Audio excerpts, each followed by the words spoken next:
நல்லதே நடக்க வேண்டும், நல்லதே நடக்க வேண்டும், நல்லதே நடக்க வேண்டும், நல்லதே நடக்க வேண்டும், நல்லதே நடக்க வேண்டும், நல்லதே நடக்க வேண்டும், நல்லதே நடக்க வேண்டும், நல்லதே நடக்க வேண்டும்.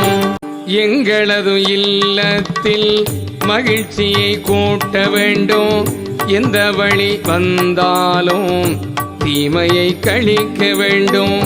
வாழ்விலே உயர்வு பெற செல்வங்கள் பெருக்க வேண்டும், திட்டமிட்டு செயலாற்ற வழிதனை வகுக்க வேண்டும்.